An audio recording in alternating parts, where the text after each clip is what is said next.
अस्सलामुअलैकुम। उम्मीद है आप सब खैरियत से होंगे। आज हम देखेंगे नेक्स्ट क्वेश्चन के कॉन्ट्रैक्ट किस किस तरह जो है वो डिस्चार्ज हो सकता है, ख़त्म हो सकता है। कॉन्ट्रैक्ट कब ख़त्म होता है, डिस्चार्ज होता है जब दोनों पार्टीज़ अपने राइट्स और ड्यूटीज़ जो है वो कंप्लीट कर चुके हैं तो कॉन्ट्रैक्ट ख़त्म हो जाता है। इसकी डिफरेंट वेज़ हैं जो आज हम स्टडी करेंगे। डिस्चार्ज बाय परफॉर्मेंस सबसे पहला हमारे पास कि इसमें एक्चुअल परफॉर्मेंस या टेम्परेरी परफॉर्मेंस के थ्रू भी कॉन्ट्रैक्ट जो है वो उसके बाद कॉन्ट्रैक्ट ख़त्म हो सकता है। एक्चुअल परफॉर्मेंस क्या है, जब दोनों पार्टी जो है वो अपने हिस्से की ड्यूटीज़ परफॉर्म कर लें तो एक्चुअल परफॉर्मेंस हो जाएगी। ए ने गुड्स डिलीवर कर दी बी को और बी ने उसको पैसे दे दिए तो कॉन्ट्रैक्ट ख़त्म हो गया। नेक्स्ट है टेम्परेरी परफॉर्मेंस के दोनों के दरमियान कॉन्ट्रैक्ट तो हुआ लेकिन बाद में एक पार्टी ने कॉन्ट्रैक्ट को इम्प्लीमेंट करने से इनकार कर दिया तो दूसरा भी उस चीज़ से आज़ाद हो गया और दूसरा इस बात का भी हकदार है कि वो जिसने इनकार किया है उसको सू भी कर सकता है अगर कोई उसका नुकसान हुआ उस केस में। तो इस तरह अभी कॉन्ट्रैक्ट जो है वो ख़त्म हो जाएगा। इसको जो है इस सिनेरियो को टेंडर ऑफ परफॉर्मेंस भी कहते हैं, ये याद रखिएगा। इससे एग्जाम्पल भी हमारे पास ये है कि ए ने बी को बुक सेल करनी थी 400 की, लेकिन बाद में ए ने नहीं की और ए ने ऑफ़र किया सेल करने के लिए लेकिन बी ने एक्सेप्ट नहीं किया, तो इस तरह ये कॉन्ट्रैक्ट यहाँ पे एंड हो जाएगा।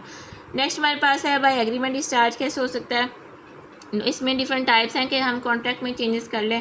नोवेशन है, ऑल्ट्रेशन है। नोवेशन में ये होता है कि आप कॉन्ट्रैक्ट प्रीवियस कॉन्ट्रैक्ट को न्यू कॉन्ट्रैक्ट से रिप्लेस कर लें। एग्जांपल है हमारे पास कि ए ने बी को पैसे देने थे और बी ने सी को नेक्स्ट वही पैसे देने थे, तो उन्होंने डिसाइड किया कि डायरेक्ट ए ही सी को पैसे दे दे, तो ये हमारा नोवेशन हो जाएगा। कॉन्ट्रैक्ट में कॉन्ट्रैक्ट न्यू एक कॉन्ट्रैक्ट इस्टेब्लिश हो गया प्रीवियस कॉन्ट्रैक्ट की जगह, तो इसको नोवेशन कहते हैं और इस तरह प्रीवियस कॉन्ट्रैक्ट जो है वो ख़त्म हो जाएगा। ऑल्ट्रेशन में ये होता है कि एक या दो टर्म्स या कुछ टर्म्स जो है वो कॉन्ट्रैक्ट में चेंज हो जाएँ तो यहाँ पे ऑल्ट्रेशन होती है। नोवेशन और ऑल्ट्रेशन में डिफरेंस ये है कि ऑल्ट्रेशन नोवेशन में पार्टीज़ भी चेंज हो सकती हैं लेकिन ऑल्ट्रेशन में जस्ट टर्म्स जो है वो कॉन्ट्रैक्ट की चेंज हो सकती हैं। एग्जांपल है हमारे पास कि ए ने बी को गुड्स देनी थी 1 जनवरी को और दोनों ने बाद में डिसाइड किया कि हम चेंज कर लेते हैं डेट को 1 फेब तक शिफ्ट कर लेते हैं, तो ये होगा ऑल्ट्रेशन ऑफ कॉन्ट्रैक्ट। नेक्स्ट हमारे पास आ जाता है रिसीजन। इसमें यह है कि दोनों पार्टीज़ म्यूचुअल कंसेंट से जो है वो कॉन्ट्रैक्ट कैंसिल कर लें कि दोनों बाहमी इत्तेफाक कर लेंगे बस ठीक है अब हम कॉन्ट्रैक्ट ख़त्म कर देते हैं, तो ये कॉन्ट्रैक्ट ख़त्म हो जाएगा। ए ने बी को कहा कि हम इस डेट को गुड्स डिलीवर करेंगे लेकिन वो डेट आने से पहले ही दोनों ने कॉन्ट्रैक्ट को ख़त्म कर दिया, तो ये कॉन्ट्रैक्ट जो है वो यहीं पर रिस्काइंड हो जाएगा। नेक्स्ट हमारे पास आता है रिमिशन।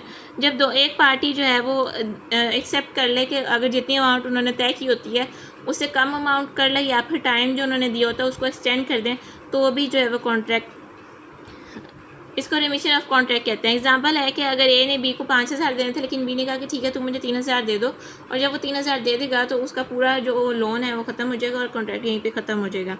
नेक्स्ट है वेवर। जब एक पार्टी जो अपने जो उसने दोनों ने डिसाइड किया होता है अगर वो अपना राइट उसका ख़त्म कर दे तो दूसरा भी उस चीज़ से आज़ाद हो जाता है। एग्जांपल है कि ए ने कहा कि बी को कि तुम मेरे लिए बिल्डिंग बनाओगे और बाद में ए ने ही उसको मना कर दिया, तो ये कॉन्ट्रैक्ट यहीं पे ही ख़त्म हो जाएगा, टर्मिनेट हो जाएगा बाय वेवर।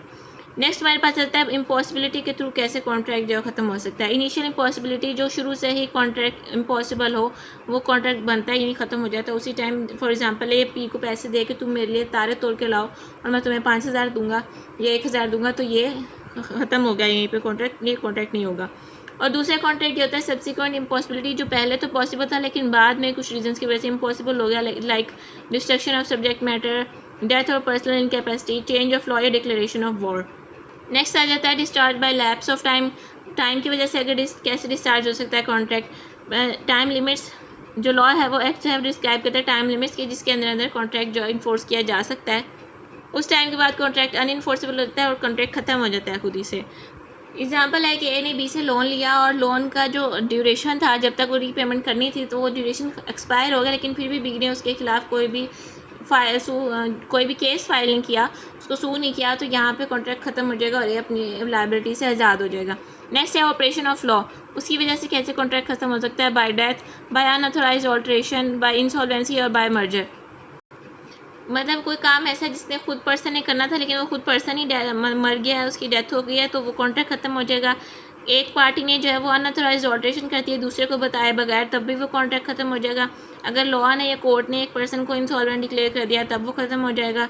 या फिर कोई इन्फीरियर कॉन्ट्रैक्ट जो है वो सुपीरियर कॉन्ट्रैक्ट में चेंज हो गया तो भी प्रीवियस जो कॉन्ट्रैक्ट है वो ख़त्म हो जाएगा। एग्जाम्पल इसकी हमारे पास है, अगर एक पार्ट टाइम अकाउंटेंट था उसको फुल टाइम अकाउंटेंट पे शिफ्ट कर दिया तो जो उसका कॉन्ट्रैक्ट है पार्ट टाइम वाला वो ख़त्म हो जाएगा। नेक्स्ट है discharge bye breach of contract. Breach of contract के थ्रू भी कॉन्ट्रैक्ट ख़त्म हो जाता है। एक्चुअल ब्रीच ये होता है कि जब एक कॉन्ट्रैक्ट जो है वो भी परफॉर्मेंस उसकी बाकी है, लेकिन वो पर्सन जो है वो अपनी जो ड्यूटीज़ है वो फुलफिल नहीं कर पा रहा, नहीं की उसने, तो यहाँ पे एक्चुअल ब्रीच हो जाएगी। एग्जांपल है, एक this to deliver 100 kg sugar to B on March 10 but he does not deliver the sugar on that day. मतलब उसने स्पेसिफिक डे पे तय किया था लेकिन उस दिन ही नहीं उसने डिलीवर की, तो ये एक्चुअल ब्रीच हो जाएगा। एंटिसिपेटरी ब्रीच ये होता है कि परफॉर्मेंस का जो टाइम है या डेट है उसके टाइम आने से पहले ही जो है वो कॉन्ट्रैक्ट ख़त्म हो जाए। वो दो तरह से हो सकता है, एक होता है एक्सप्रेस ब्रीच, इसमें ये होता है एक्सप्रेस ब्रीच, इसमें ये होता है कि जो पार्टी होती है वो डेट आने से पहले ही, जो भी स्पेसिफिक डेट होती है डे होता है उससे पहले ही बता देती है कि कॉन्ट्रैक्ट जो है वो उससे परफॉर्म नहीं हो सकेगा, तो यहाँ पे कॉन्ट्रैक्ट खत्म हो जाता है। एग्जाम्पल है, A agrees to sell his car to B on 30 June, before that date A inform B that he will not sell the car to him. तो इस तरह ये एक्सप्रेस ब्रीच होगी।